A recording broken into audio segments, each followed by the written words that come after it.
Thank you and welcome everyone to our discussions today. Today we are going to talk about, this is our summit, and we are going to talk about moms ought to pray. And I have with me a very great woman of God who has been a mother, and now her children are adults. And we'll introduce her very soon. But today we want to talk about why, when families are going through challenges, how are you able to overcome those challenges, to be able to train your children to be what you expect? Every mother wants to see the child grown to be somebody in society. But how do you do that? It's a process.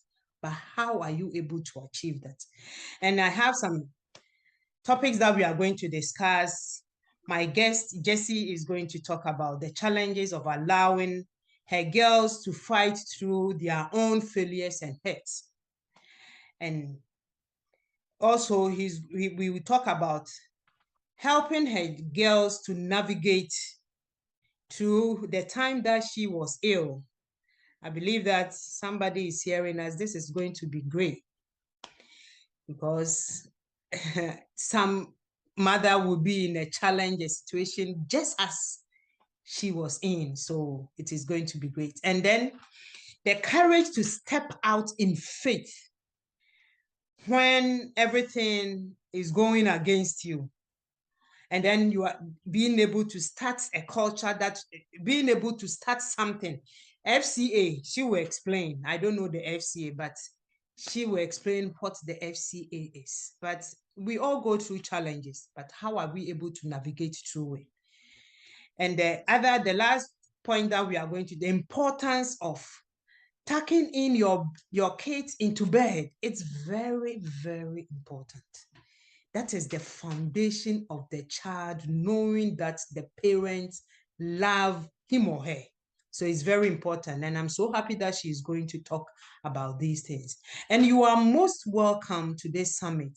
And our goal is, at the end of the day, mothers, you will know why you have to pray for your children. It's very important. It's something that the enemy is fighting against in our today life, because the enemy is so much against the family unit. But that is what God created from the beginning. And without a family, there is no a nation. So mothers, don't take things for granted. There are so many things going on, the internet, the news, the schools, and all that we hear. Sometimes you think that, oh, it is out there. I know it's not close to me. No, it's very close. If you don't pray, you might think that you know your child, but there will be certain things that you might not know. When you pray, it is when the Lord protects your children. So excited, Jessie, to have you today to talk about this point. You are most welcome. And I will let Jessie to introduce herself and what she does. So Jessie, you are welcome. Oh, Marcel, thank you so much for having me. I think this summit is so needed for women and moms, and I'm just honored to be a part of it today with you. Yeah, my name is Jessie Seneca. I live in the Lehigh Valley, Bethlehem, Pennsylvania. So I'm a northerner and I am married for, it'll be almost 37 years this October. And I've got two grown girls, both are married, have children. We're waiting on my oldest daughter. She is having her second, and I'm glad we got this interview in because she's probably going to be going into labor soon. She's doing the praying for her. And she's starting to have contractions. And so we're getting excited. It'll be our first granddaughter. We have three grandsons. And so we're excited about that. I have a ministry called More of Him Ministry, of speaking at events, retreats, and conferences. I hold leadership conferences and conferences for moms called the Real Mom Conference. And I've been in full-time ministry for 13 years. So I've been in ministry in the church and in the community for almost 30 years, but in my own full-time ministry for 13 years. And it's been awesome. God has just done far more above and beyond that I could ever imagine or think. And so I've loved every step of it. I do have 2 dogs. I love to walk and take them on walks. And I like to eat pizza. And I Ooh. eat it every day. But I don't. Really? Yes, every day will be too much. Yes. Oh, nice having you, Jessica. So you have a family motto, and I want you to add that. Yeah. So, I mean, this is a lot about prayer. And of course, prayer is important. And, you've heard a family that prays together stays together. But one of our more practical, I guess, mottos of our family was a family that plays together, PLAY, stays together. And we just, as our girls were growing up, my husband was their coach through Little League, through travel softball. He actually coached them in high school softball, did not coach them in college, but was a big part of the college career for them. And he actually did coach in college, but a different college than the girls went to. And we've just always been a family that has done activity together, from, going on a hike, going, sports activities growing up. And it's just been fun. And part of that playing together is having fun together. And we really do feel like our sons-in-laws, like they're great. They love to be active. And I think that's been a big part of why our extended family, right, has been close and has stayed together, is because my husband keeps it fun, and they like to come home to that, even though they're away from home. So it's just been something that's been an important part of our life in raising our girls, and my husband being able to be a part of that. He was a big baseball person, but with not having boys, softball was kind of what drew him in. And it was something they could do together, and they loved it. So it was, for us, it was an important part of our life with raising our girls.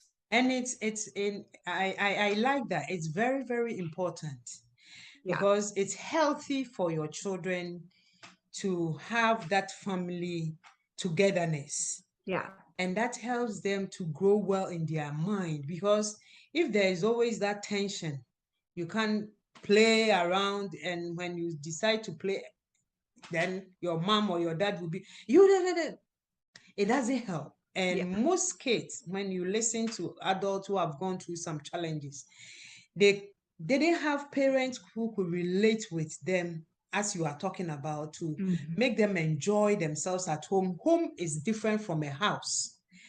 If there is chaos out there, when you come home, it should be a place that welcomes you. So if that welcoming is not there, then a child tries to find that from elsewhere. God bless you for that. I like the motto.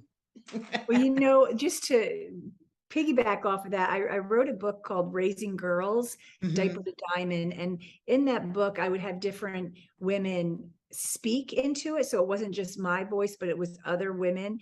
And one of my best friends, when she wrote in there, she said something that really stuck with me. And I, as I go out and share with moms groups, I think this is really important, that her mom created a house, right? Created the home to be a place where she and her friends wanted to come. And I think that's really important, that as moms, we create that space that's safe, that's fun, and that our children want to bring their friends to, right? That home that's welcoming like that. So, does it take effort on our part? It does. Does it take sacrifice?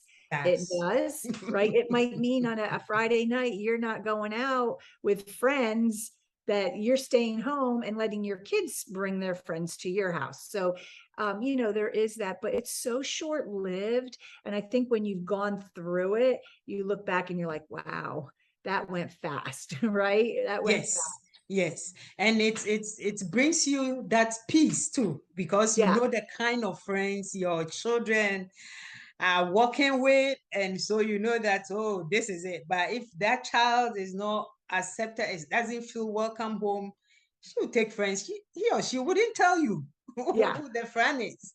Well, myself, one of the things when my girls got their licenses, I mean, I was glad for that independence for them, but I kind of missed not driving them in the car because one, they shared a lot.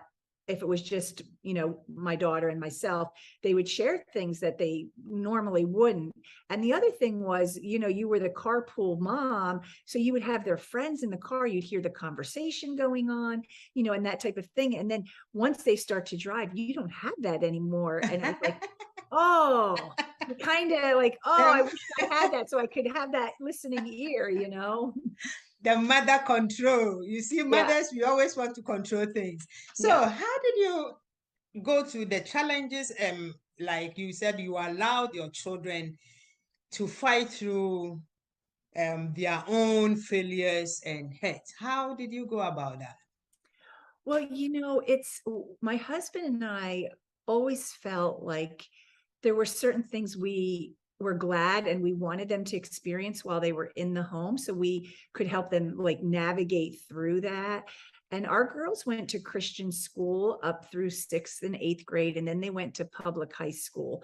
And it was hard, it was hard for them at first. And then they kind of settled in.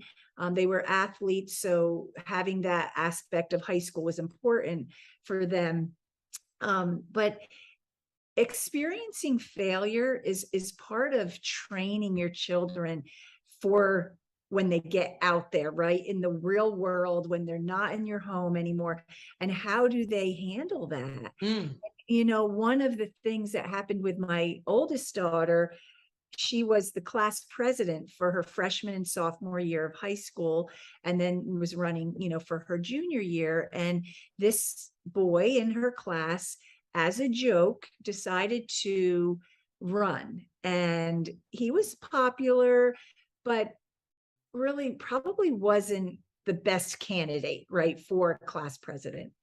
Well, my daughter ended up losing that Mm. position by about 5 votes. And they happened to be neighbors of ours. And my friend, his mother, was very upset about it. But I'm like, what are you going to do? It is what it is. And it was very, very hard for her, to accept that, to not have that role. And there's not a whole lot you can do as a parent. It's not like I'm going to go in and say, recount those votes, or, that type of thing. Like, they have to work through it. And so when I say navigating through failure, part of that was she was also part of student government, and she had started FCA. And you mentioned that in the beginning. FCA is Fellowship of Christian Athletes, and it's an organization throughout the country that has it's like an outreach within the high school and sometimes in the middle school, but it's an outreach to bring kids to an understanding of who Christ is. And the platform is athletics. So they'll meet in a home, they'll have a devotion, they'll have fellowship and time together. And it's, to help them understand a little bit more about who Christ is and who God is. Mm. And so even though she didn't win the presidency of the class, what happened was, it was getting to be, I could see on the outside, it was getting to be too much to be class president, heading up FCA and being part of student government, and be in athletics. And so what happened was, her walk with God deepened because it was something that personally happened to her that she needed to walk through on her own. Of course, us supporting, praying for her, but she had to walk through it on her own. And what she realized was, she could put more effort and more time into the Fellowship of Christian Athletes because she didn't have that other role. And so it helped build her character. and draw closer to the Lord in that. And so, sometimes as a parent, you just kind of have to step back and allow them to walk through that. So, one of the goals, right, as a parent, and I tell this to young moms, you're not thinking this when you're bringing the baby home, but what our role is as a parent is to help raise responsible young adults. And that starts from that young age, of baby to toddler to elementary, middle school, high school, and then they leave the house, either college or workforce. So we want to help develop that. And really part of that is letting them and allowing them to fail and understand how to work through that. Exactly, because when they do that, when the failure, when there's, as you are saying, something of that nature, and they expect to get or win or something, and they don't get it, and they are able to rely on God, and now a better door is open for them. They Right. realize that it's possible that this particular one is not where God wanted me to be or what God wanted me to do.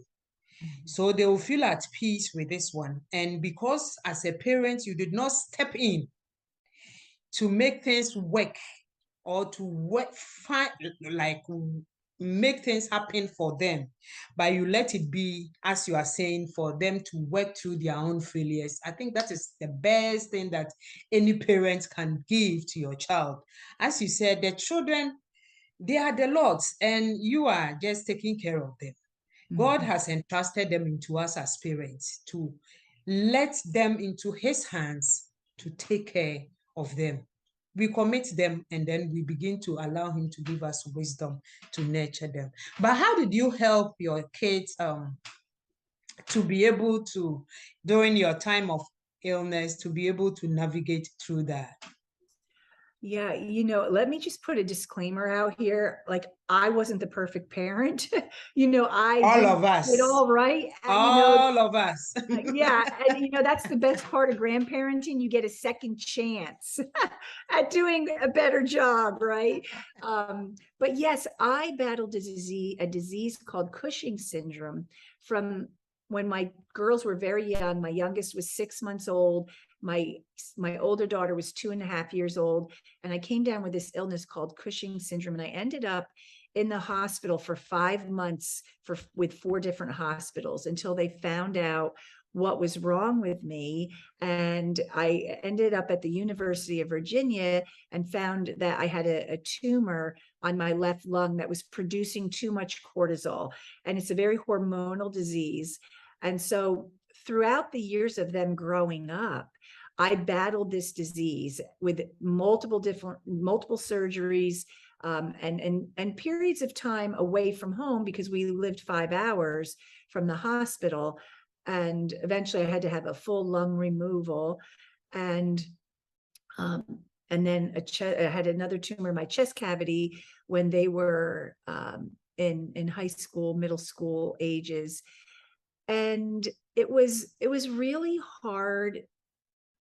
The initial onset of it, I had a lot of emotional problems along with the physical problems of the disease, because it's a very physical disease. You've got hair growth, a moon face. I had a hump on my back, sugar diabetes, weight gain. It's a very physical disease, but it's also an emotional, it affects you emotionally. So for a good part of those first 5 months in the hospital, I was in a psychiatric facility.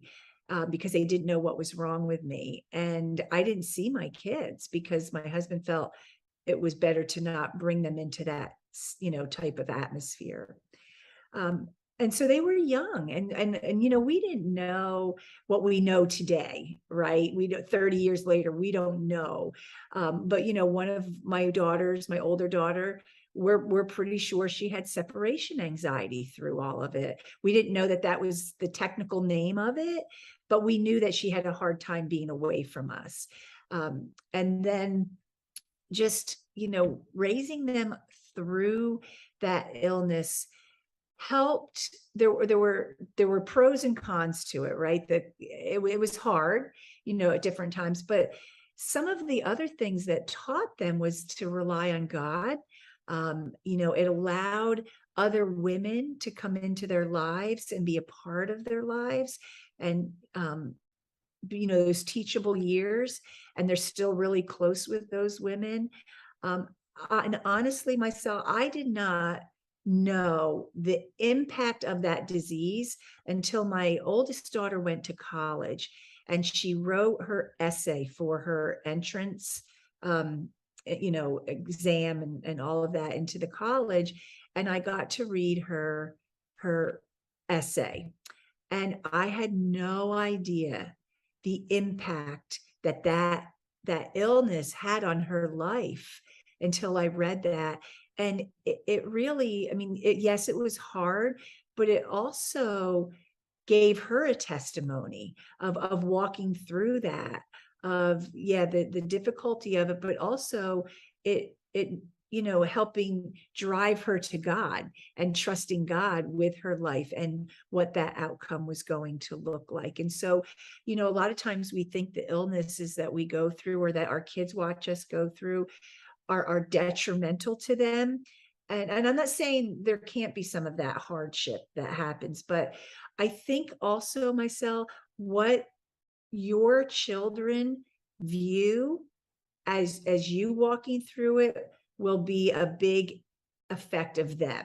Yeah. And so if they see you embracing it and reaching for God and letting Christ be at the center of it all and running to him, not running away from him and watching all that you learn through it, like that's going to help, rather than someone who is just going to go crawl up in a ball, right, and not be able to move forward. And believe me, I had moments of crawling up in a ball, throughout that time, but I had to get to a point where that's not good for anyone, right?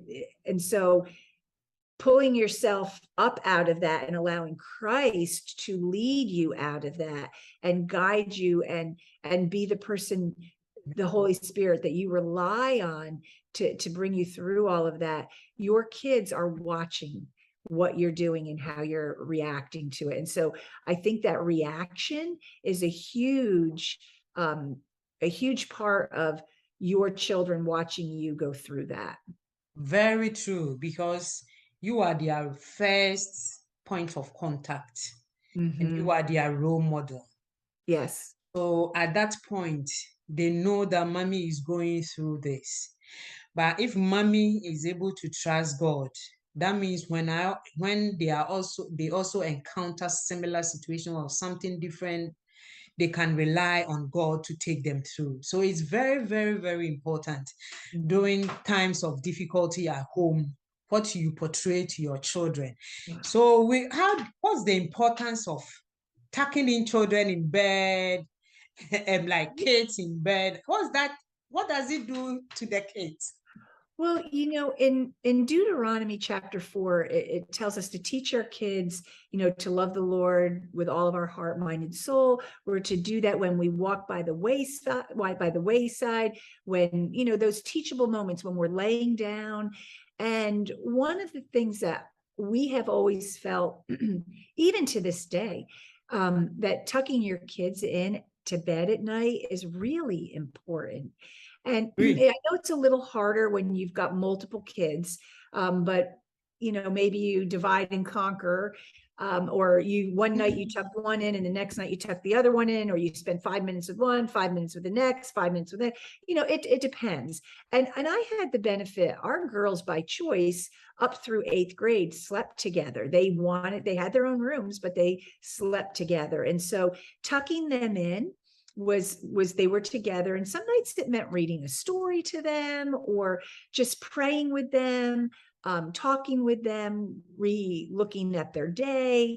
But then when they went in their own bedrooms, then it started to become a little bit more personal. And I will say this, your kids will share things with you in the dark of night You know, Mm. when the moon is coming through the window and it's dark in the room, they will share things with you that they Mm. may not share at other times. And so that's why I think it's so important that you still tuck your kids in no matter what age they are. And you know, our girls went to college and they were 2 years apart. They went to the same college. And I remember when they started to come home from college, and you know, I would be so tired. I'd try staying up with them watching Hallmark movies, but in the morning I'd be getting up at 6 a.m. still, and they're sleeping till 11:30. And I'm like, oh my goodness, I can't do this, right? So it started to get to be where they started coming into my bedroom and tucking me in, right? And being like, okay, mom, let's talk about our You day. see? Yeah. And so even today, if our kids, you know, if they come and they spend the night, a lot of times our daughters will come into our bed if my husband and I are, you know, getting ready for bed or we're watching news before we go to bed. You know, they'll come and sit on our bed and just talk about us. And one of the things that we do as a family now, the last few years, which my newest book is based off of this. It's called High Low Buffalo, the power of God centered perspective. And it's the high of your day. We talk about the high of our day, the low of our day, and then the low is that unexpected blessing that we didn't see coming in our day. And it can vary for everybody, but like it's just something that God blessed you with that you didn't expect to happen. And it's typically a high of your day because it was something you didn't expect. But it's fun to be able to kind of reflect on the day and say, what were those areas that were so great? What were some things that you wish didn't happen, or maybe you wish Mm. you wouldn't have said? Mm. And then, you know, what did God surprise you with that day? So those are just some of the things, you know, as you tuck your kids into bed, even though you're tired. And I'm not saying you're going to get it right every single night, but make it a habit Habit. of, you know, saying goodnight, kissing them, praying over them, and talking with them before they go to bed. So much, Jessie. That is very important, and it builds the child's confidence. And the Yes. child has somebody to talk to, especially if the child is able to talk to their parents. That's one alone helps them to grow well. Yeah. Thank you so much. And I love every point. I love that. And I pray Oh, that every mother listening to us will take, especially young mothers, will take it into consideration. That is how your child grow from there. It's a foundation that you are laying for them. And they can't hide anything from you because they know that you have a listening ear to listen to them at any time. Will you share? We have some few minutes. Will you share a short prayer for mothers out there who are listening to us? Encourage them, pray for them, and let them know that God is with them. yes, I would love to pray for them. Thank you. Heavenly Father, Lord God, I just thank you for this time with Marcel and for her heart, Lord, for women to grow in their walk with you, and her desire to help draw them closer to you. And so we just thank you that we had this opportunity to share about motherhood and the importance of raising our children to be responsible adults. And so I want to just pray for these moms who are in the thick of it, who are going through the hard years of raising their children. Maybe they're raising just those small kids and they're changing diapers and reading the same book over and over, or maybe they're in those middle school years that are difficult to navigate through, and understanding friendships and just the uniqueness of that, and then also helping prepare them for leaving the home, no matter where they are in their walk through this thing called parenting.